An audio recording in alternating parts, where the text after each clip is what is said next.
हम पढ़ेंगे कॉर्ड और सेक्टर के बारे में।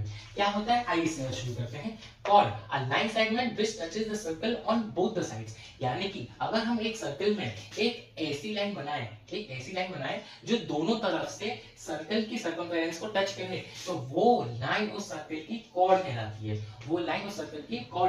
है। जो कॉर्ड है वो सर्कल को दो हिस्सों में काटती है, मेजर सेगमेंट और माइनर सेगमेंट। क्या होता है, जो सर्कल का पार्ट, बड़ा वाला पार्ट होता है, जैसे कि ये वाला पार्ट जो है ये इसका मेजर सेगमेंट आ जाएगा और छोटा वाला पार्ट इसका माइनर सेगमेंट आ जाएगा। अब समझते हैं आर्क क्या है। आर्क यानी कि curve part of a circle. अगर हम किसी भी सर्कल का कोई भी एक कर्व पार्ट उठा लें, फॉर एग्जांपल अगर मैं ये पार्ट उठा ले रहा हूँ, इतना पार्ट मैं निकाल के यहाँ ले आ रहा हूँ, अगर इतना पार्ट मैंने निकाल के यहाँ लिया है और उसको मार्क कर दिया PQ, तो जो PQ है वो एक आर्क है। वो क्या है, एक आर्क है, सर्कल के सर्कमफेरेंस का एक पार्ट है। लास्ट है हमारा सेक्टर, यानी कि part of a circle consisting an arc bounded by two radii. यानी कि अगर हम सेंटर से एक लाइन ड्रॉ करें, जो कि हम क्या मानते हैं उसको, वो होती है हमारी रेडियस, और उस दो रेडियस के साथ साथ एक हमारा आर्क आ जाए, तो ये जो होगा हमारा पूरा एरिया, होगा, ये हमारा हो जाएगा सेक्टर हो जाएगा। अब ये भी जो होता है सेक्टर, दो तरीके के होते हैं,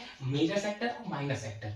ध्यान से देखिए, ये जब एक सेक्टर बनेगा तब वो सेंटर पे एक एंगल बनाएगा, वो एक थीटा एंगल बनाएगा। अगर वो थीटा एंगल छोटा है, ध्यान सुनिएगा, अगर वो एंगल 180 डिग्री से छोटा है तो वो आपका माइनर सेक्टर हो जाएगा। तो ये जो है ये आपका माइनर सेक्टर है। और ये जो बड़ा वाला थीटा है ये आपका क्या होगा, 360 माइनस थीटा। तो वो 360 माइनस थीटा वो ऑब्वियसली है 180 से छोटा नहीं आएगा, 180 से बड़ा ही आएगा। तो जो आपका बड़ा वाला पार्ट है वो आपका हुआ मेजर सेक्टर। क्या हुआ, मेजर सेक्टर।